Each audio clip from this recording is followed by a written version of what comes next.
Hi everyone, welcome. I'm down here in my wormery, and out here on the bench I've got a couple worm bins that we're going to be working on today, and like I do sometimes, I prepared a little information board with some stuff about these systems to share with you. These systems are African night crawlers, ANCs is my abbreviation for that. A pair of twin bins which were launched on the same day, have been fed the same number of times, both launched off with the same estimated worm count, but going back that many days at this point, who knows how many worms we're really dealing with here. We've so far fed these systems 26 times. Today's feeding would count as feeding number 27. And that last feeding, the 26th feeding, was 13 days ago, so I'm sure they're due because that last feeding they got was nothing more than coffee and maybe a little worm chow, maybe a little spare bedding, but 13 days later I would assume that that stuff's probably been eaten up already. And, well, as monotonous as it may seem, they're just getting coffee again. But whatever, I'm sure they don't mind too much. I'm sure they're just happy to be getting fed. As you can see, even though I refer to them as twin bins, they don't even look quite similar here. And the reason for that is because a couple feedings ago, 24 days ago actually at this point, when we checked in here, we found that the system over here, bin number 2, seemed like it was perhaps a little bit more damp than we would want it to be. And for that reason, we had left off the plastic covering and left only paper coverings on here. And you can see the difference when the plastic is covering the top covering paper versus nothing covering it. It stays bone dry and receives absolutely no worm traffic, versus what can be seen here clearly is a whole bunch of moisture recirculating beneath the plastic to the point where the presence of all that moisture causes a whole bunch of worm traffic, which pretty much results in the paper getting gobbled up by the worms. So this piece of newspaper doesn't really seem like it's going to work for us anymore as a top covering newspaper, so I think it'll simply get retired and move on to its next stage in life, which is to be used as bedding down within the feeding zone when we get to that. Over here in the system that had only paper coverings, even the feeding zone indicator has held up quite nicely. I would assume we had a feeding zone indicator here too, but all we can find of that anymore is just fragments, sort of like the top covering paper. So let's get some of this stuff out of our way. I do have a replacement feeding zone indicator for this system when we get around to it. So that's right here. And let's see, what else can we do? We're gonna just set all this stuff aside. Hopefully I won't forget to bring it back to use it as bedding in the feeding. And last time when we fed, I was kind of in a hurry. I was feeding these 2 bins as well as 2 other bins. And it was late at night and I was preparing to travel away the next day, so I really didn't spend much time on these systems, and I don't want to spend a whole lot of time today either, but today maybe we've got a little bit more breathing room as far as time to kind of explore how things are looking in here. I guess the first impression I'm getting is that maybe there's still a good bit of excessive moisture in here just from touching the stuff. But sometimes the real test is to see whether it clumps or crumbles, And it is kind of nice to see that the stuff is pretty free-flowing. When you go to crumble it up, it does seem like it falls apart pretty readily. Down here we could also see some of what was applied along with the coffee feeding, which is a bunch of shredded paper and cardboard, my prepared bedding mix. And today I've got some old napkins and paper towels that are going to be used as the bedding for today's feeding. So the previous feeding's bedding supplement is still showing up here as leftovers in pretty good amounts, which is good.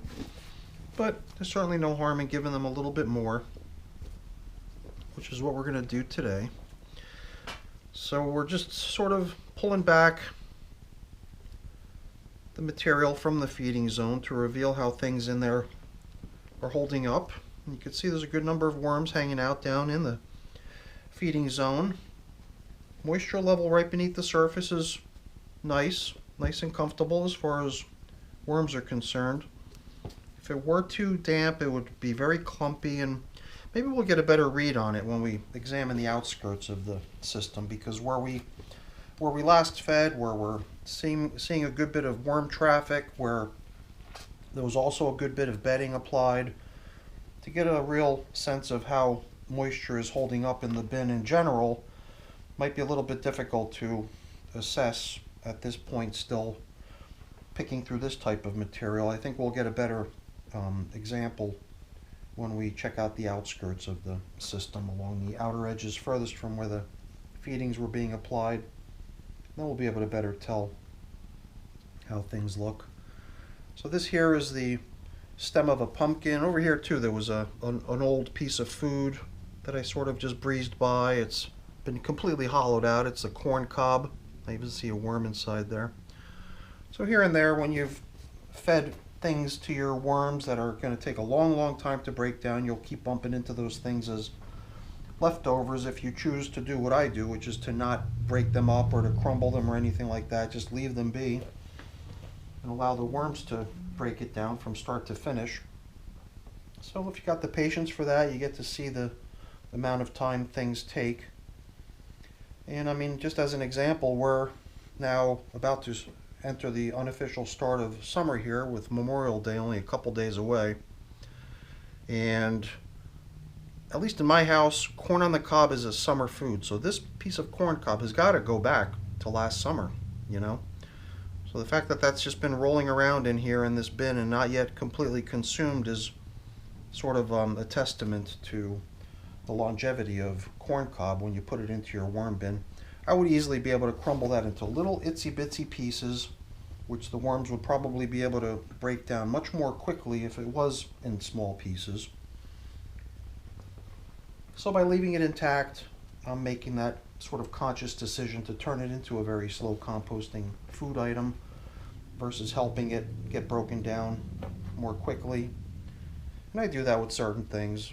Similar thinking goes to the pumpkin stem. This thing's probably been in here for quite a long time too, so if I were to attempt to break pieces of it off like I just did, I just chipped off a little piece of it, it breaks off quite readily. But there too, I just out of curiosity prefer to leave it to get broken down exclusively by the worms versus getting broken to bits by me. So I think we're at the point where we can start thinking about getting today's feeding into here. So like I said, I've got napkins, a couple of these really colorful napkins, as well as a soiled paper towel. People that are regulars here on my channel would already know by this time that when you see these really fancy, colorful napkins, these are compliments of my mom. And I was over there yesterday helping her do some repairs around the house, the screen door, so I was rewarded with some yummy worm foods as well as some supplemental bedding items that we can give the worms here today. So I've tried to divvy up what I have here in such a way that we can fairly split it up between both systems. You know, it just occurred to me we are going to need some sort of a top covering if we were to try to restore things the way we found them when we first arrived here. Because we had a top covering of newspaper that was holding up quite good in the one where it was only newspaper, but where the plastic was covering things, that newspaper was shot. So that newspaper is not going to be useful for much other than supplemental bedding down in the feeding zone. And you know, I think we'll simply share. We'll put a little bit of this torn up and chewed up soaked piece of newspaper into the system where we extracted it from, which is right over here, but we'll also drop some of it over into here too. I am curious if it's going to be possible at this point to return the plastic covering onto this system, onto both systems, if the moisture seems like it's okay now. So what we'll do after we finish applying today's feeding, we'll go ahead and we'll examine the rest of the systems to see how the moisture really is, because It would be kind of nice to see that the material in the systems is no longer clumping up and is flowing nicely the way we like it. Because then we could simply put the plastic covers back on and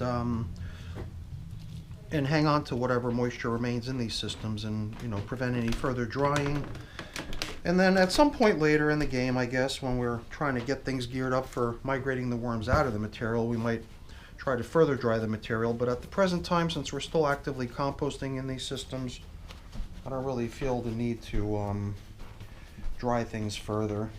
So that's pretty much the feeding I had intended for them today. And those feeding zone indicator coffee filters, we'll bring those back at the very end to cover up with.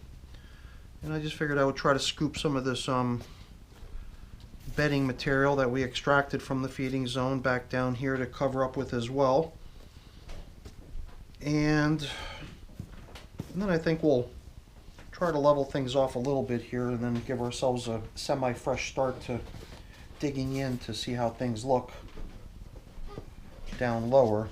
I'm just getting this feeling already, just from the material that I'm handling up here, that this stuff is maybe even a little bit more damp at this point, meaning that the drying that we were intending to see happen over in this system might have already reached the point that we would consider it to be where we want it to be. You could see the material is much more crumbly, or at least maybe not if you didn't see the previous video, but I do get the sense that the material is sort of at that crumbly state that that I don't think we really need to further dry it anymore. Also got to keep in mind that we just put a bunch of dry paper in here along with some relatively dry coffee and dry worm chow. So nothing we added today is really going to increase moisture in these systems any. So to hang on to what exists presently is probably a good idea at this point. I'm even starting to wonder if perhaps by chance the, you know what, let's do what we have been trying to do, which is to just follow through and treat what's in front of me as just one large system at this point. So yeah, here too, things crumble nicely. Here we decided, to not remove coverings because we saw nothing that would resemble excess moisture or excessive clumping. I would almost say that we might even have a little bit more moisture in this system anymore. Now that we've given the other system 24 days with no plastic coverings to release some of its excess moisture. But the difference from one bin to the next is certainly negligible. Even though if I had to pick one that was more damp at this point, I would have to be, it's the one that I'm in right now that had the plastic coverings on it still. So we have succeeded in reaching a nice optimal dry point. Well, not dry, you can't call it dry because then everywhere you look the material is certainly moist enough that it's got loads of worms hanging out in it everywhere. So everywhere I check there's just tons and tons of worms throughout the material. And there certainly didn't seem to be any sort of a concentration of worms down the middle where we last fed. That could be possibly because after 13 days since the last feeding, they've simply depleted the food supply from the feeding zone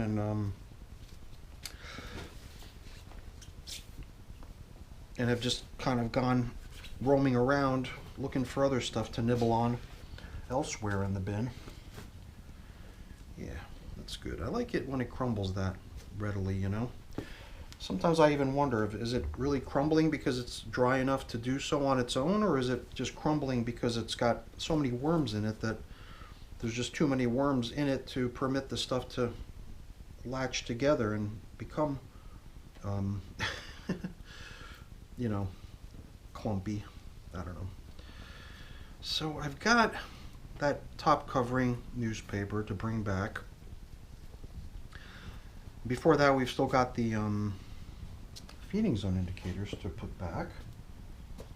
But I think we're more or less done here. I'm even thinking instead of scrounging up another replacement top covering, perhaps I'll just take that existing one that was on here and simply tear it in half and share it between the two systems, and then each system will now go back to being covered with plastic, because I think further drying is absolutely unnecessary here anymore.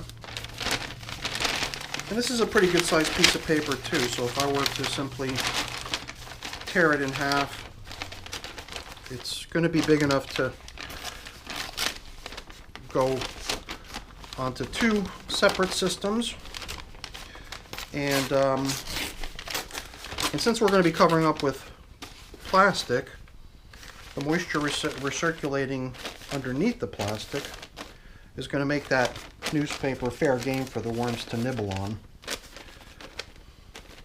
as sort of a auxiliary carbon food source to complement the coffee that they're getting.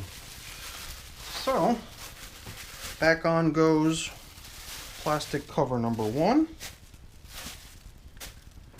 and back onto bin number 2 is plastic covering number 2. Still has some of this dried casting material that adhered to it when we last used it 24 days ago. Where'd this little guy come from? From my glove. Now would be a good time to make sure I don't have any hitchhikers on my glove. And it seems like that might have been the only little guy. So I think we're in good shape. So, all I've got left to do here is to get things cleaned up and put away, but I'm not going to waste your time with that. That's boring. Really quick though, before I go, let me just say thank you. Thank you so much for watching. Hopefully you enjoyed the video. If you did, as always, please don't forget to leave me a quick thumbs up before you go. That's always very much appreciated. And if you haven't done so already, please also consider subscribing to the channel. That's very much appreciated as well. Alright everyone, thanks for watching. Have a great day. Bye now.